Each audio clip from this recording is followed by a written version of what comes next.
How's everyone doing today? Sleepy. I hate that that's my usual answer. You alright? Yeah.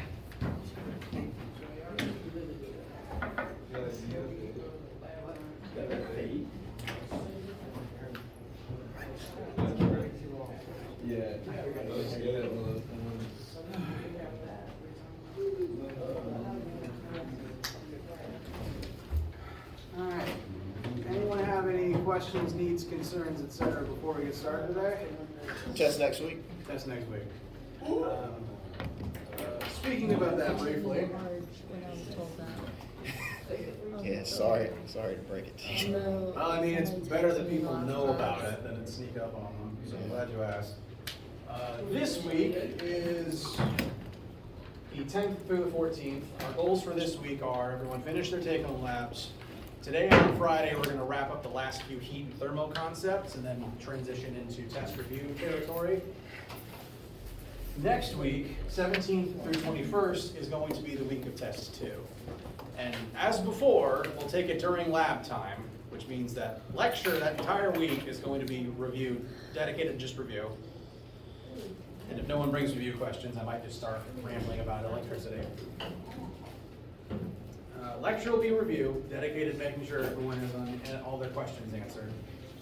And to help with review, there is on Brightspace a list of concepts from chapter 5 through 8 to be familiar with, and additionally a practice test. Over the next couple days, I may tweak it a little bit more as I finalize all the details, but documents are already there if you want to begin looking at them. And tail end of Friday and during class next week, again, we will go over all that material to make sure everyone's feeling good for the test. Test again is on chapters 5 through 8, which is pressure and then heat. And that's the week of what? That is next week, the 17th through the 21st. And we can take it during any lab time? Correct. Monday, Wednesday, or Friday, what? Yeah, Monday, Wednesday, Friday. There is no Tuesday or Thursday. All right. Tuesday is a myth.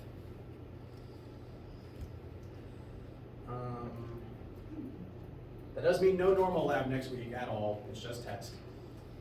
Give you time to focus on it. And I had a point. Where did it go?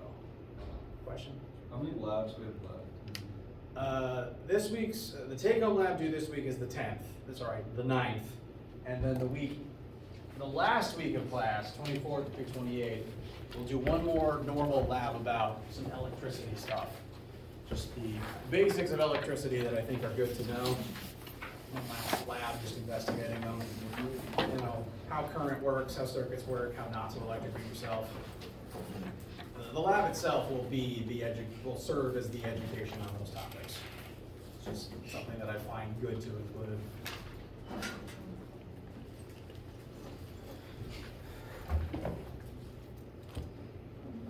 Okay, Bill. So the lab that was last year is this Yeah, the take-home lab I gave out last week is still this week's lab. It was a take-home assignment over these 2 weeks because Easter break kind of messed with the week for lab normally. Which is fine, I'm not complaining about Easter break. But that means that 12th today and the 14th on Friday, main goals for you guys in terms of lab is just finishing up the take-home lab and getting it to me by Friday. That could include sliding it under my door if you finish it like late on Friday, that's fine.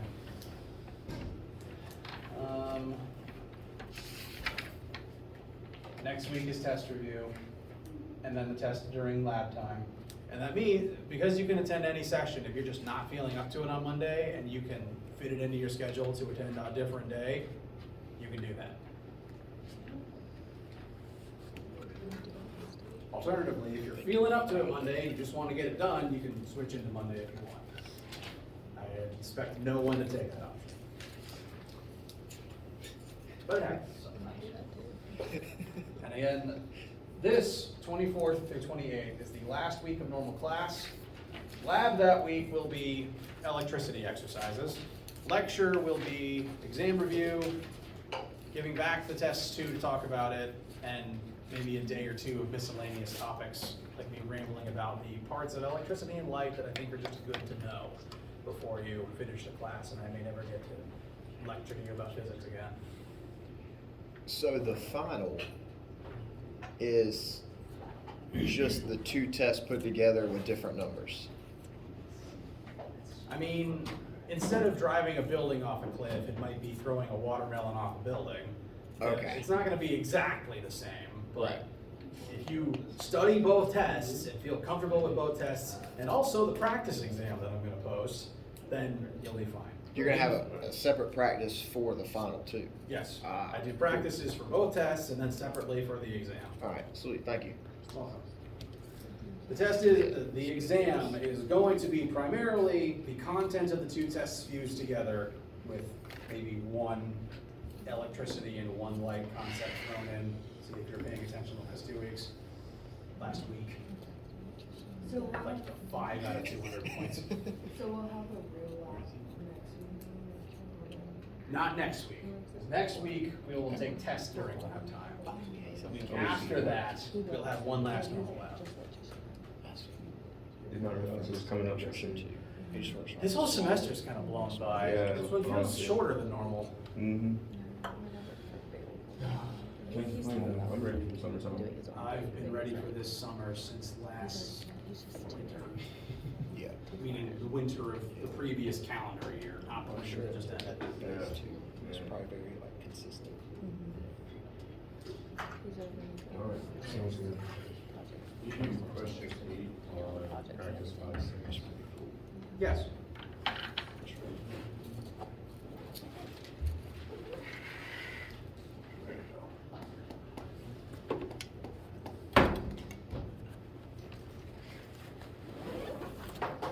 Bye, you.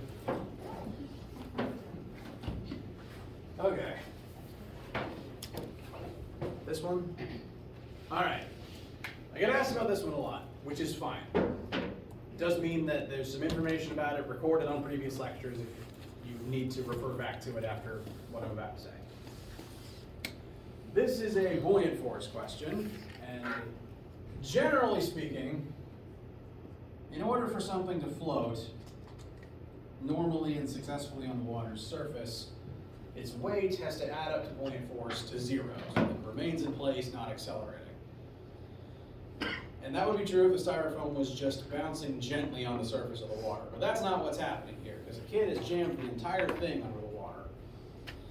Which means that there is a third force being added into here. And now all 3 of them have to add up to 0. Since the entire ball has been jammed under the water, the buoyant force has risen since the ball is displacing more water. This is why anytime you jam like a beach ball under the water, it's going to rock it up as soon as you let go, because the buoyant force increases when more of it's under the water. And now all 3 of these things have to balance out.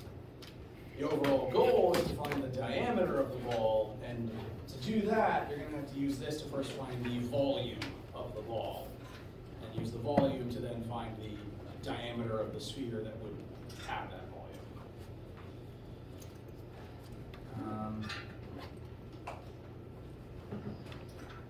Force kid points down, buoyant force points up.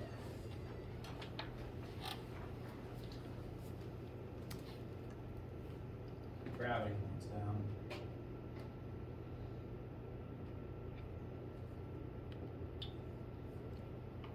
So these 3 forces all have to add up together to 0, and the goal is to find the volume of the ball, so that you can then find the diameter of the ball.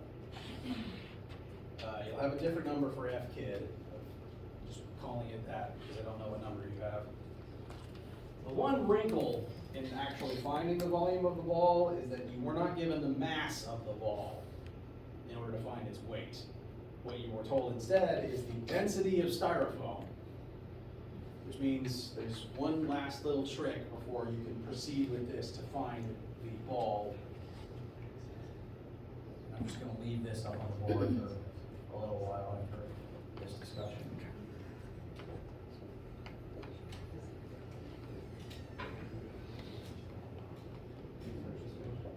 Since you don't know the mass of the ball, but you instead know its density, and since mass can be be calculated by multiplying density times volume. Instead of mass, I recommend replacing it with density of styrofoam times the volume of the styrofoam. Now there's no unknowns other than volume of ball. Volume ball is in two places, but you can finagle that with the distributive property. And the goal is, once again, get volume ball equals, use that to find the diameter of the ball. The two remaining things to note on your way to that end goal is keeping straight which density goes where, because this term comes from buoyant force, which means this term means the density of water. This term comes from the weight of the ball, which depends on the density of the styrofoam itself. So that's two different densities in two different places. I also would recommend converting these densities into kilograms per meter cubed, which would just be multiplying them by 1,000. So 1,000 for density of water, 95 for density of styrofoam. And I'm just going to leave that box on the board for the foreseeable future.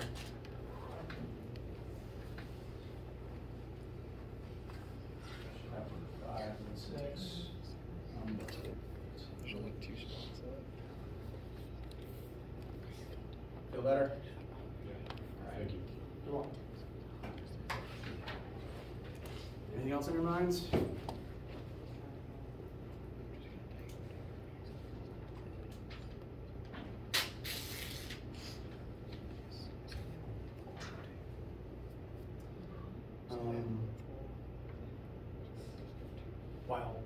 While waiting, I will also point out that, again, the lab that's due Friday is take home, so you don't have to come to the lab room. But I will still be in the lab room in case you want to come to the room and work either with me or with your teammates on the lab, or study anything else. Like practice test is already up, or finishing up homework. Just consider it an optional study section instead of coming to lab. Again, optional, but. Do you want us to email you again if we're taking it on a different day, like the test on a different day? Yes, please. You can take it any of the 3 days, just let me know ahead of time.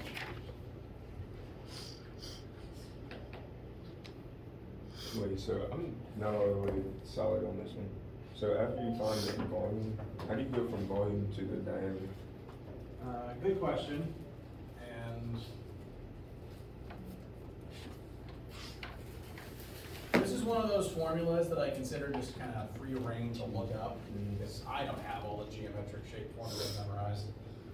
Volume of a sphere is 4/3 times times pi times the ball's radius cubed. Okay. So the steps that I use when working this one is use all this to find the volume of the ball, then plug that in here to find the radius of the ball, and then the diameter is double the Makes radius. sense. Okay.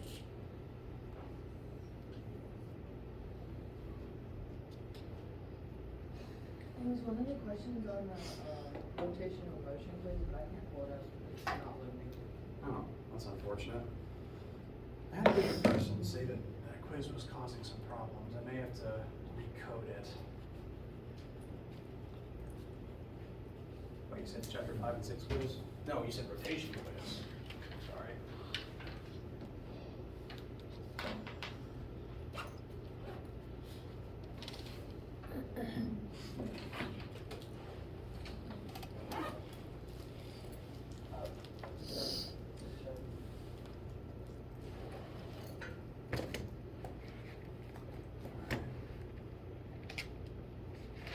Here we've got time of orbit for a planet, and here we've got centripetal force.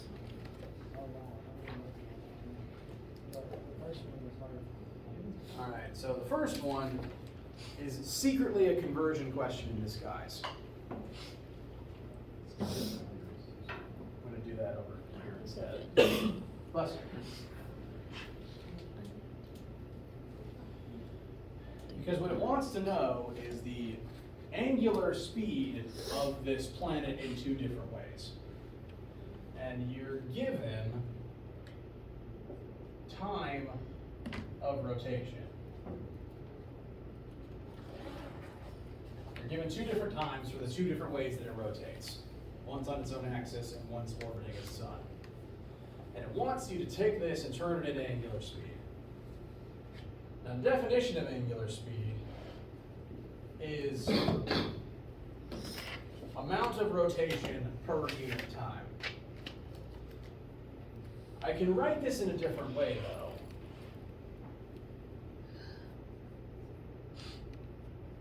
Because what you were given for these two different times is the time of a single rotation.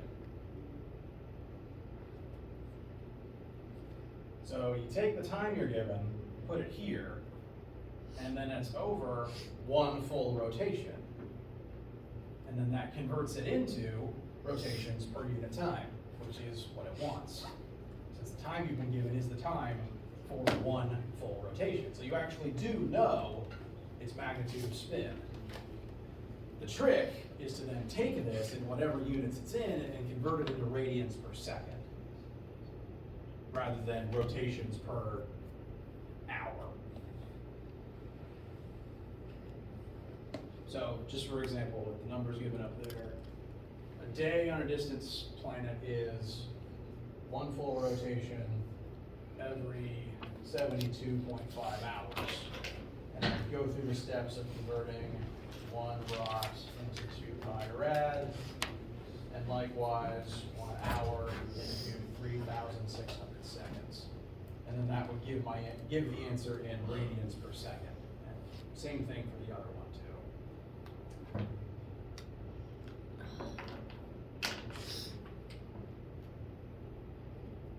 That's 3,600. Yes, that's the conversion straight from hours to seconds. Does that help?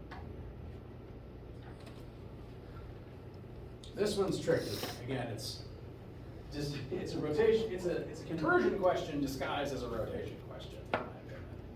Could you also help me distinguish the formula I should be using for the second one, please? Ultra high speed centrifuge. What is the centripetal force experienced by a sample in the centrifuge of this mass? So,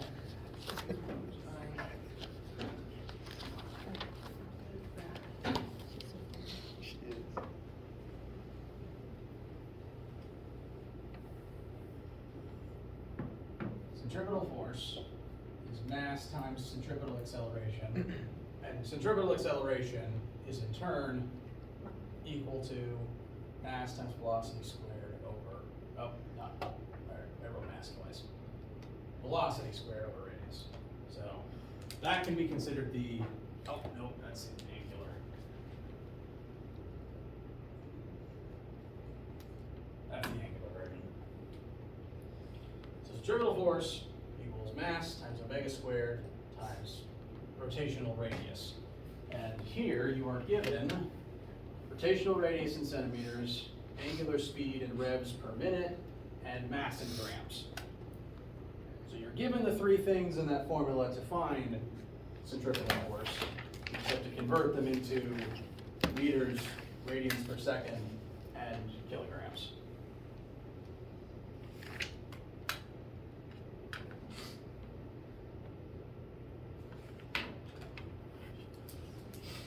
You said the centimeters and meters.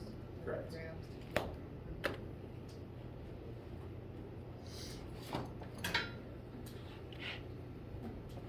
Feel better?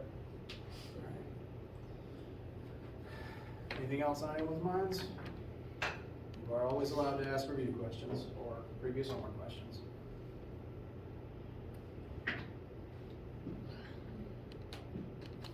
All right. Do interrupt me with any questions at any time.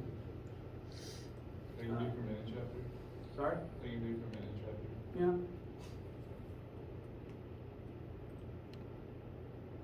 Anything you want to talk about right now? There was on one of the homeworks I was having trouble with this. Sorry? I said there was a problem on one of the homeworks I Oh, was right. having trouble with. I want to see if I can do it first. If I can. Okay. Feel free to interrupt me or talk to me outside of class. or interrupt me in a different class. Now, primary goals for lecturing today and on Friday is closing out the last few pieces of heat information that we need. Those two things being the laws of thermodynamics and the math for rate of thermal conductivity. I think we glanced briefly at the laws last time, but we'll do so again today. Kind of like how there's 3 laws of motion, there are historically 3 laws of thermodynamics. And I'd say both groups are equally important to physics as a whole. Which group you care more about kind of depends on what you like to specialize in. The laws of motion are more about, large-scale kinematics, whereas the laws of thermodynamics affect things more so on the energy scale.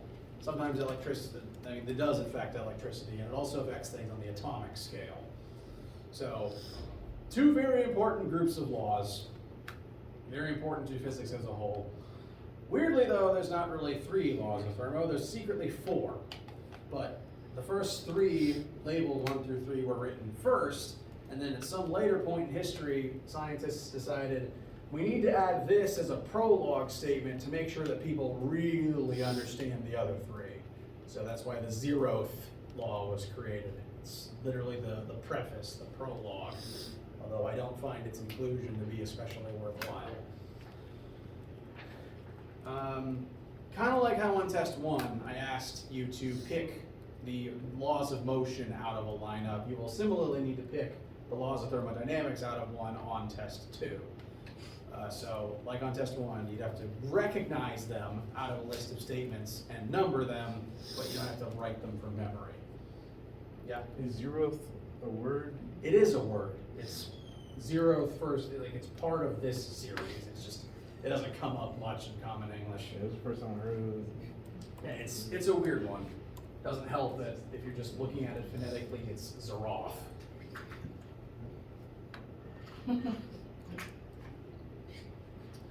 But yeah, and it does actually shorten to 0th, like how first or second. First. And none of them use th, at least not out of these. Oh, fourth. It uses th like how fourth does. So it's a weird, it is an odd word. And frankly, I don't even really know why they bother, because all the 0th law states is if objects A and B are at the same temperature, and if objects B and C are at the same temperature, therefore object A and C must be at the same temperature. It is simply the commutative property of thermal equilibrium. Don't know why that was so important they had to add it on here, but there it is. So the concept is just, it's just thermal equilibrium. 2 things at the same temperature, no heat flow between them. And if a lot of things are at the same temperature, no heat flow between any of them. First law is where things start getting interesting, and actually the first law is the one we've already talked about the most, because this is commonly referred to as the law of conservation of energy, which we've used a few different times in a few different places already. It states that there is a certain fixed amount of energy in the entire universe, and that total energy level does not change. The energy just changes forms and changes what object possesses it. Total energy of the universe is a constant. It can be converted between forms and transferred from various parts of the system, but it is not created or destroyed. We've used this in chapter 3, when we looked at energy converting between kinetic and gravitational potential forms. And last week, we also used it when keeping track of heat exiting one object and entering another in the same amount, as used in your lab, take-home lab. But there's another specific place where this comes in handy that we're going to be looking at today. So, out of all these, first law should sound the most familiar. First law of thermodynamics. Second law of thermodynamics is similar, but it requires me to quickly define the word entropy. It's a word that comes up fairly often in science, especially if you enjoy Jurassic Park 1, because this is what Jeff Goldblum's character was going on about. He was chaostician, or I forget the exact term that he used, but he studied mathematical entropy, which is to say randomness. In physics, we consider entropy to be a measurement of the chaos, but more formally defined, random motion of subatomic particles. Basically, as something's thermal energy level increases and its particles start moving around more as a result, its entropy level increases because its particles are now moving more and more chaotically. So overall, as temperatures rise, entropy levels rise. As temperature increases, random motion increases. And what the second law states is that, kind of like how the total energy level of the universe is at a fixed constant, the entropy level of the universe is at a fixed or increasing rate. Because there's a certain amount of thermal energy in the universe, and even if you move what object possesses that thermal energy, the same total energy level and therefore the same total entropy level still applies. If you take energy out of one thing, you still have to give it to something else, and so the total amount of randomness still exists. What makes the second law a little bit different to the first law is that the first law talks about energy in all of its forms, not just thermal. And so what first law says is across the board, all of the energy types added together add up to the same level. What the second law states is that entropy, really thermal energy, can increase because other forms of energy turn into thermal energy over time. And what this law says is that the current entropy level, the current thermal energy level of the universe, either remains constant or rises as other forms of energy are turned into the thermal state. There's already a certain thermal energy level across the entire universe. That number can't go down because we don't have a way to turn thermal energy back into a different form. Once heat has been created, it just exists as heat, kind of pointlessly making the world around us hotter. We can still use heat to accomplish some specific tasks, but the same amount of chaos, of entropy, is still there once that heat is created. So that's the main difference between the two laws. First talks about total energy of all types, whereas second is specifically referring to just energy of the thermal state. And every single process that creates more thermal energy by turning energy from one form into thermal causes the entropy level to increase because the thermal energy level increases even if total universal energy stays the same. Third law connects back to the second law, kind of like how second connects back to first. Third law states that the entropy level of a specific object can be changed even if the entropy level of the entire universe does not drop. You can do that by reducing something's temperature. You make something colder and take thermal energy out of it, its particles don't move around as much, they're moving less randomly. So if you put melted ice cream back in the freezer, it gets colder, its particles move more orderly, and it coalesces back into a solid. And that reduces the ice cream's entropy level and energy level. And eventually, if you hypothetically could get your ice cream down to absolute zero, that would be the point where the universe, or the ice cream at least, is at its most orderly and least chaotic. Because absolute zero is the temperature where there's no energy left, and therefore there is no random motion, because there's no motion, period, at absolute zero. Trouble is, to get something to absolute zero, you have to rip all of its heat out, and that heat has to go somewhere.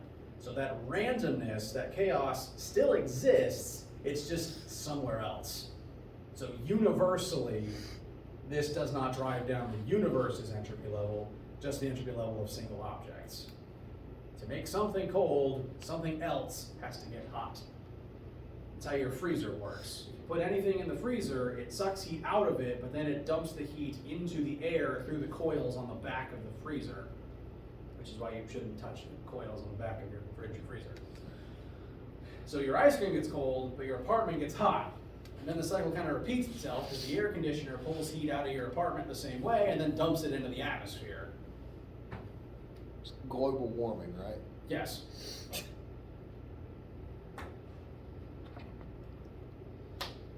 So if I was to try to summarize these in terms of what you'd have to be able to recognize in them on the test, 0th law is if A equals B and B equals C, therefore A equals C in terms of temperature.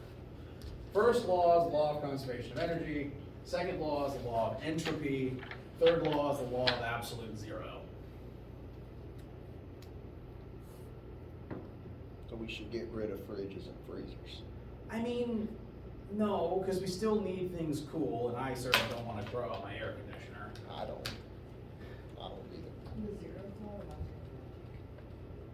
Yeah, I mean, it's literally that. It's logic and the commutative property applied to temperature. I don't believe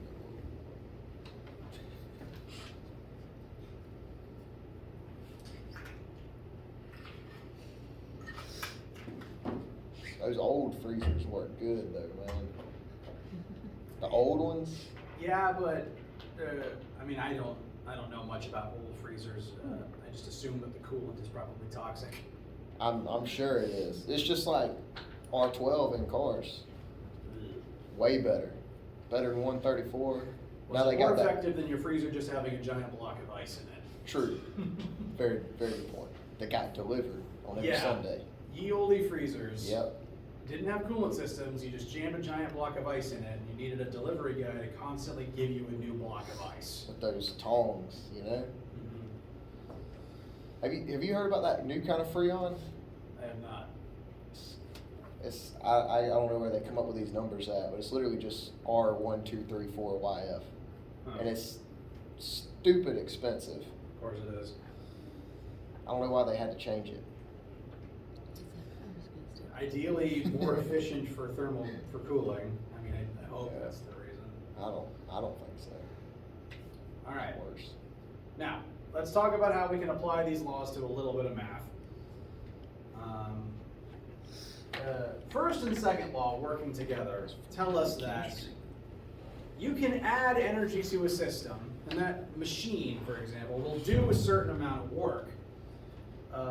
The example I'll give over here is this is a very poorly drawn steam piston.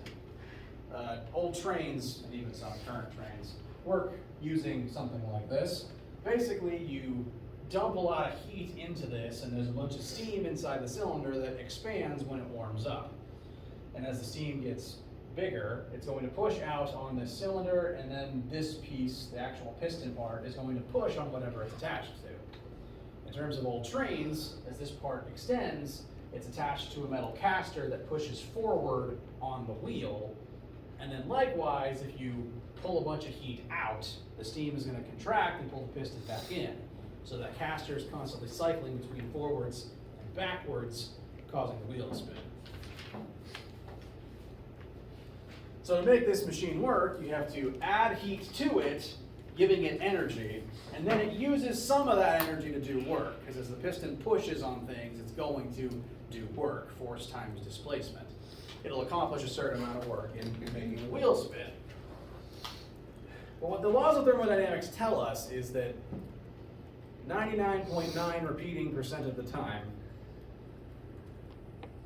not all of the heat you put into a machine is going to successfully be used to do work. If you ever had a machine or a device overheat on you, it's because literally 99.9 repeating percent of the time, if you give 10 joules of energy to something, it might use 9 of them to get some work done. Which means that the difference there's 1 joule left that is now simply living inside the machine as heat, pointlessly making it hotter. This is why everything overheats. Because every machine has some difference between these two numbers, and that means that for every single physical process, some amount of energy gets left behind as heat inside the mechanism. And that means that every single action the machine takes drives its temperature up, and that's why it will eventually, if left alone, overheat. Yes? So a change in U is a change in Yes, all of these are measured in joules. And let me tab the next slide to define these. Q is the heat added to something. It's the same Q as in the specific heat formula. It is heat flow, added or taken away. W is the work done by the machine, and U, namely delta U, is the change in the internal energy level of the system. How much energy that machine currently gains or loses in this interaction. Like how much energy is now left behind inside of it. In the case of the steam piston, what happens is you add heat to the steam gets warmer, piston expands, but some of the heat is now just stuck inside the metal of the machine. It's not really expanding the steam to do anything, it's just making the metal hot. And the hot metal doesn't do anything for you. Get burned. Exactly. Railroad steam engine engineer, actually a very hazardous profession back in the day.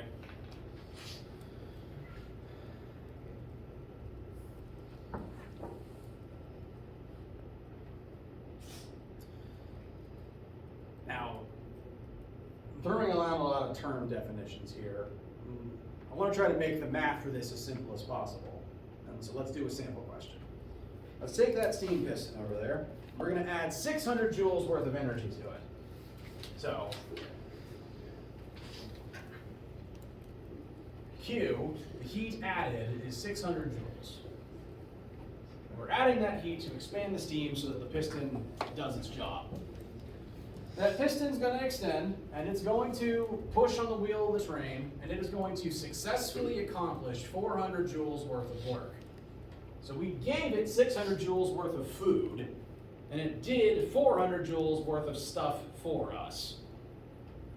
200 had to go somewhere. Exactly. Law of conservation of energy says that the difference between these two, that 200 missing joules, is now just pointlessly making the piston warm. That 200 joules was energy wasted. It didn't accomplish anything. It's now just making the metal hot instead of actually driving the train. But it could be used for something else. I mean, Like yeah, if you crack an egg on the side of it and you want to cook it. Like in cars, that's how like car heat works. It takes the heat from the engine and That's true. makes it into. So maybe it's not all waste. You're right. When I say wasted, I mean it doesn't do any work. It doesn't do any mechanical work. It doesn't push objects around for us. Not for its intended purpose. Correct. Now, some very clever machines can use that runoff heat to do stuff like heating your car. Some very complex machines may find even better uses for it. But the point is, that's 200 joules that isn't driving the train. You burn the coal, it releases so much energy, but not all of it actually turns into kinetic energy driving the train forwards. Some of it gets left behind. In this case, that's straight 200 joules. Every machine does this. And when I say machine, I'm including organic mechanisms as well. Because the human body is basically, on some level, can be thought of as a machine made out of meat. You take in energy and you use it to do work, and not all the energy you take in through food actually ends up as mechanical effort in your muscles. Now, the first law helps us helps us calculate these totals, because it helps us keep track of all the energy total and where it ends up. Of the 600 joules of coal you burned, 400 of it did end up in go fast, and 200 is now just heat in the tubes. All right so far? All right. There's one other principle we can apply this to. And now that we've got these numbers calculated, we can use them to figure out the efficiency of the machine. It's like how the laws of thermodynamics tells us that every process, every mechanism is going to have some amount of energy left behind. If you can miraculously build a machine that takes in so much energy and then uses all of it, the delta U would be 0 and it would use all the energy and it wouldn't heat up. That would be tantamount to perpetual motion, which doesn't exist. Thanks to friction, there's always going to be some difference there. And that's why every machine will eventually overheat. That includes the human body. That's why exercise makes you hot and miserable, in my opinion. This means that every single machine and every single process, organic or otherwise, has a specific mechanical thermal efficiency to it. You can calculate how efficient a process is. I would actually rewrite that formula slightly. By dividing the output over the input. You take what the machine or what the process actually accomplishes and divide it by how much energy it actually needed to intake to make that happen. We had to give the piston 600 joules for it to be able to do this. If we gave it 400 joules, it wouldn't even accomplish 400 joules worth of work, because then some other percentage would still end up as heat in the works. If we take these numbers, for example, the machine outputs 400 joules worth of work for 600 joules worth of input. Therefore, this piston is about 67% efficient.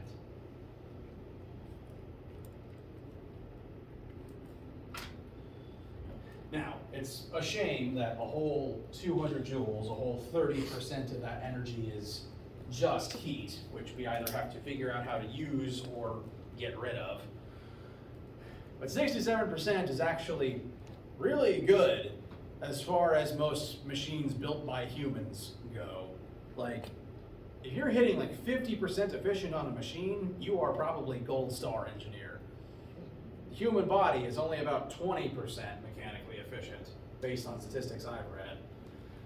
Which is to say about 20% of the food you eat actually ends up as work you can do in your muscles, since the human body is kind of designed to turn food into heat to keep yourself warm and alive, since we are warm-blooded mammals.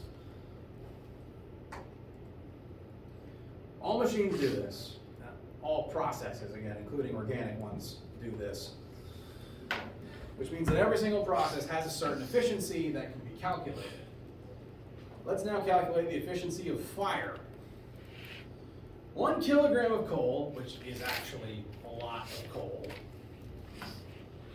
contains 24 megajoules worth of energy, which is a lot. That's why we burn coal in the first place. If we're going to take that 1 kilogram of coal and just set the whole thing on fire, burn all of it, and just set that fire inside of a steam power plant, for example, so that heat is now boiling water so that the steam spins a turbine and creates electricity for us. You burn that 1 kilogram of coal to release that 24 megajoules worth of energy. This specific power plant that we have built is able to actually catch and harness 10 megajoules of that energy. So of that 24 that we burn by reducing every single atom of this coal into cinders, we get 10 megajoules worth of electricity out of it. This means 14 megajoules of energy is no longer, well, it's just kind of pointlessly now making the machine hotter. That's 14 megajoules of energy that didn't get turned into electricity, that are now simply warming up the metal of the boiler, and some of it probably just escaped into the air, given that fire, by virtue of how the chemical reaction works, makes air hot. You need air in order for fire to happen. So that's 14 megajoules that now isn't electricity. That is more than half the energy that was in the coal, just gone. And therefore, this coal engine is about 40% efficient, which as far as fire goes, is actually pretty good. Again, by virtue of fire burning, you need air as part of that reaction, meaning that a ton of heat just goes into making air hot, and hot air just tends to rise and escape. So coal power plants are remarkably inefficient. Like, this is probably top of the line right here. I don't even know if there is a coal plant this efficient, if I'm honest with you. I know my barbecue isn't. And even still, there's better methods to employ than this. Again, Human body's 20% efficient. Most machines top out around there. Again, if you actually approach 50, you're winning a prize. If you somehow build a 95% accurate machine, or percent efficient machine, you will definitely win a Nobel Prize. If you somehow build a 100% efficient machine, that's perpetual motion, you will win every Nobel Prize, assuming you didn't break physics somewhere along the way. How do you possibly make a black hole? break physics? Well, physics can break pretty easily, because physics is just the study of the universe. I suppose the real issue would be if you broke the universe. Study of physics breaks all the time. That's why we have to keep studying and keep redefining things. The real issue is if you break the universe, likely by creating, a vortex that eats the Earth. It's not good. It's not great. So how do we feel about the laws of thermodynamics and the math for the efficiency that we looked at? I don't think the calculations are that hard. I think just remembering the definitions to do the calculations is the important part. There's one more heat thing to cover. That's what we'll do on Friday, but I'll go ahead and at least introduce it today. And that is the math for thermal conduction. I briefly mentioned that the human skin does not have a built-in thermometer. You cannot touch something and determine a number for how hot or cold it is. Instead, what you detect is the speed at which energy is either entering you for hot or leaving you for cold. Which means that you don't measure temperature, you measure thermal conduction. Thermal conduction is defined as the rate at which heat transfers. It's literally the speed of energy flow. And if the word conduction sounds more like an electricity thing, well, it's the same word. Electricity conducts and heat also conducts. It's the flow of the energy from point A to point B. So it's the same word for a reason. Heat conducts a lot like how electricity conducts. Heat flows from hot to cold like how electricity flows from charged to not charged. And they flow at specific speeds based not only on the difference between the concentration on either end, but also based on what the object it's flowing through is made of.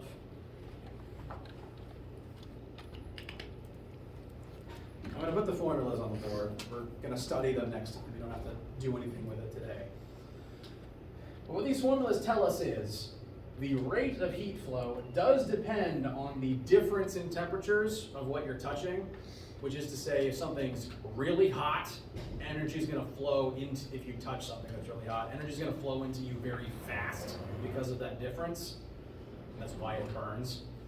Meanwhile, if the temperatures are very similar, the energy flow is going to slow down and level off, which is why touching something that's just slightly warmer than your skin feels possibly even pleasant. But something that's way too hot sends too much energy into you too fast and it hurts. Likewise, if you touch something really cold, then that temperature difference is going to cause a lot of heat to exit you very quickly, which is also painful. That's why you actually feel like burning, right? Yes, because honestly, at big extremes, the nerve endings can't really tell the difference. They just start short-circuiting and triggering pain. You can tell the difference between pleasantly warm and pleasantly cold, but once you get to stupid hot and stupid cold, it's no longer sensation, it's just pain. And this is what we're going to look at next time. How the temperature difference affects the heat flow, but also how the material the heat is flowing through affects heat flow, which you've definitely noticed before. You've noticed the difference in heat flow between metal and styrofoam, for example. So, this is Friday. Questions for right now?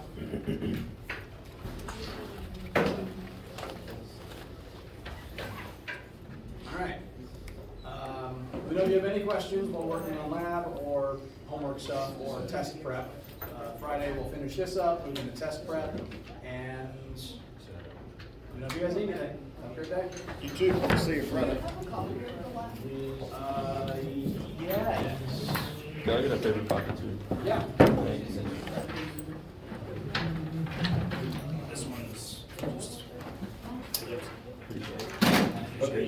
another question. So with the piston, right? So say that you had made it out of, you have two different ones, and one, the metal is like, it's a better conductor than the other. So does that mean there's gonna be more energy loss because of that material being able to absorb it? If it's a better conductor, it would work faster. Because you'd be able to heat it up quicker and then cool it back down. So, but because of the excess heat, it's just gonna stay there. I mean, the exact eccentricities. Okay, any questions? All right. The exact eccentricities of the efficiency are just going to depend. Because, I mean, it's going to depend on a lot of factors, like how easily the mechanism slides, what gas you're using. But if you did use a more conductive metal, like best thing on this list is silver, actually. I would not make a piston out of silver, it's so expensive.